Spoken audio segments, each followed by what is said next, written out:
ఫైనల్గా సూపర్ 8 ఫేజ్కి అయితే రీచ్ అయిపోయాం. సూపర్ 8లో గ్రూప్స్ ఎలా ఉన్నాయి అండ్ ఏ టీమ్ సెమీఫైనల్స్కి క్వాలిఫై అయ్యే ఛాన్సెస్ ఎలా ఉన్నాయి అండ్ అభిషేక్ శర్మ ఫామ్కి ఏమవుతుంది, ఇవన్నీ విషయాల గురించి అయితే ఈ వీడియోలో చాలా డీటెయిల్గా ఎక్స్ప్లెయిన్ చేస్తా. వీడియో అయితే స్కిప్ చేయకుండా చివరి వరకు చూసేయండి. బట్ బిఫోర్ దట్ ఎవరైనా ఇప్పటి వరకు సబ్స్క్రైబ్ చేసుకోకపోతే ప్లీజ్ సబ్స్క్రైబ్. సో గ్రూప్ స్టేజ్లోకి వచ్చేసరికి 2 గ్రూప్స్ కింద చేశారు, group A and group B. League ఫేజ్లో ఎవరైతే టేబుల్ టాపర్స్గా ఉన్నారో వాళ్ళందరూ గ్రూప్ ఏలోనే ఉన్నారు, like India, West Indies, South Africa and Zimbabwe. వేరే గ్రూప్ బికి వచ్చేసరికి Sri Lanka, Pakistan, New Zealand and England, వీళ్ళ నలుగురిని ఒక గ్రూప్లో వేశారు. సో గ్రూప్స్ అయితే ఇలా ఉన్నాయి. అండ్ గ్రూప్ బి నుండి సెమీస్కి క్వాలిఫై అయ్యే ఛాన్సెస్ ఎలా ఉన్నాయో ఒకసారి డిస్కస్ చేద్దాం. గ్రూప్ బి మ్యాచెస్ అన్ని వచ్చేసరికి కొలంబో అండ్ పాలకెల్లి శ్రీలంకలో జరగబోతున్నాయి. మోస్ట్లీ స్లో వికెట్స్ ఉండొచ్చు. అండ్ కొలంబోలో చూస్తే ఇప్పటివరకు 5 మ్యాచెస్ జరిగితే 4 మ్యాచెస్ బ్యాటింగ్ ఫస్ట్ గెలిచారు అండ్ 1 మ్యాచ్ అయితే చేజింగ్ లో గెలిచారు. వేరే పాలకెల్లికి వచ్చేసరికి ఒక మ్యాచ్ ఫస్ట్ బ్యాటింగ్, ఒక మ్యాచ్ సెకండ్ బ్యాటింగ్ గెలవడం జరిగింది. సో మోస్ట్లీ స్లోవర్ వికెట్స్ ఉంటాయి. టాస్ చాలా క్రూషియల్ అవ్వబోతుంది. ఎవరైతే స్ట్రాంగ్ స్పిన్ అటాక్ ఉంటుందో ఆ టీం ఖచ్చితంగా అడ్వాంటేజ్ ఉండబోతుంది.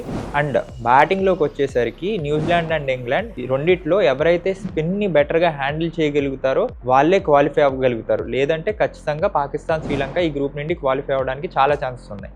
బట్ శ్రీలంకకు వచ్చేసరికి లాస్ట్లో చూసుకుంటే మనకు తెలుసు లీగ్ ఫేజ్లో జింబాబ్వేతో ఒక క్రూషియల్ మ్యాచ్ ఓడిపారు. అండ్ వాళ్ళకి ఇంజురీ కన్సర్న్స్ ఉన్నాయి, లైక్ హసరంగా అండ్ పతిరానా ఇద్దరు కూడా వాళ్ళ మెయిన్ స్ట్రీమ్ బౌలర్స్, వాళ్ళిద్దరూ కూడా ఇప్పుడు అవైలబుల్లో లేరు. They are totally ruled out of this world cup. So ఆ ఇంజురీస్ నుండి వాళ్ళు ఎట్లా రిప్లేస్మెంట్స్ చేసుకుంటారు, వాళ్ళు ఏదైతే లాస్ జరిగిందో జింబాబ్వే వాటి నుండి ఎలా కంబ్యాక్ చేస్తారు అనేది వాళ్ళకి చాలా క్రూషియల్ అవబోతుంది. బట్ పాకిస్తాన్ చూస్తే నాకు ఎందుకో ఈ గ్రూప్ నుండి స్ట్రాంగ్ కంటెండర్ కింద కనిపిస్తుంది. Pakistan team actually spin attack చాలా స్ట్రాంగ్గా ఉంది. అండ్ బ్యాటింగ్ కూడా ప్రతి మ్యాచ్ ఎవరో ఒకరు చిప్పిన్ అవుతూనే ఉన్నారు వాళ్ళు. సో నాకు తెలిసి నన్ను అడిగితే ఈ గ్రూప్ నుండి పాకిస్తాన్ అండ్ రిమైనింగ్ 3 టీమ్స్లో ఎవరైతే స్పిన్నర్స్ని బెటర్గా హ్యాండిల్ చేసి యూటిలైజ్ చేసుకుంటారో వాళ్ళ నుండి 1 టీం ఖచ్చితంగా క్వాలిఫై అవుతుందని చెప్తా.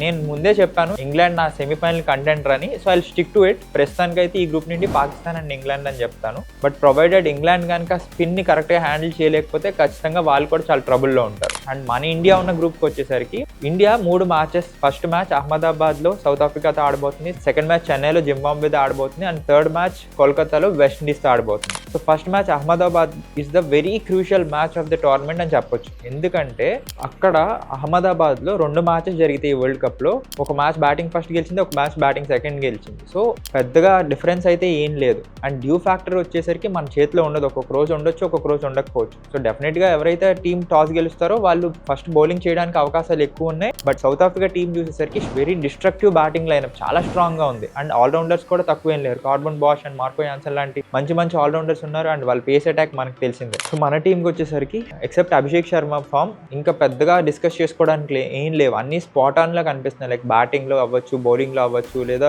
ఫీల్డింగ్ లో అవ్వచ్చు, చాలా బాగా చేస్తుంది. మనకి ఇనిషియల్ ఫేజ్ లో కొంచెం మిడిల్ ఓవర్స్ లో స్పిన్నర్స్ ని ఎట్లా ఆడుతున్నారు, కన్సాలిడేట్ ఫేజ్ లో వికెట్స్ ఎక్కువ పడిపోతున్నాయి, ఇలాంటి కన్సర్న్స్ ఉన్నా రీసెంట్ గా చూసుకుంటే మనం వాటిని కూడా బెటర్ గా హ్యాండిల్ చేసాం. సో ఖచ్చితంగా ఇండియా కూడా చాలా మంచి ఫైట్ అవ్వబోతుంది. చాలా మంచి మ్యాచ్ అయితే ఎక్స్పెక్ట్ చేయొచ్చు ఈ మ్యాచ్లో.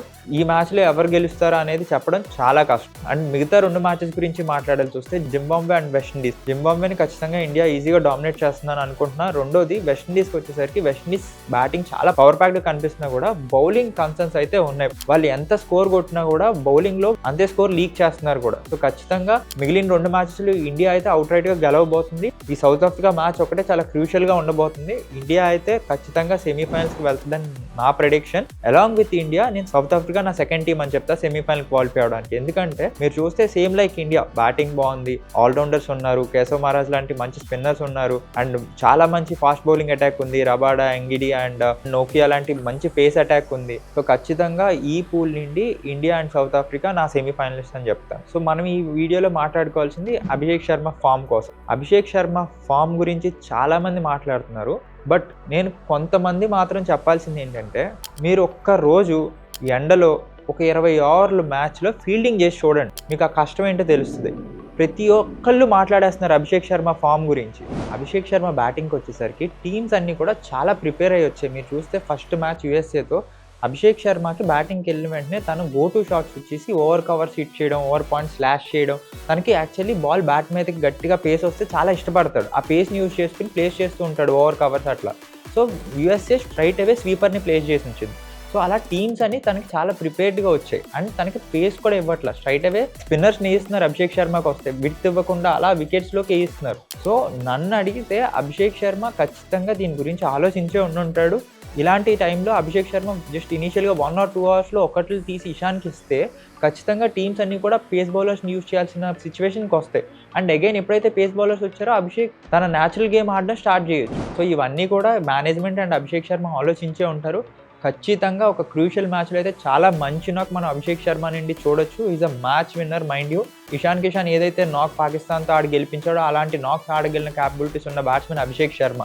తన ప్లేస్ని ఎర్న్ చేసుకున్నాడు తన ప్రీవియస్ బ్యాటింగ్తో. సో ఖచ్చితంగా ఈ వరల్డ్ కప్లో అయితే అభిషేక్ శర్మని బ్యాక్ చేయాలి, ఫైనల్ మ్యాచ్ వరకు కూడా ఆడించాలని నేను కోరుకుంటున్నాను. అండ్ మీరేమనుకుంటున్నారో కూడా let me know in the comments.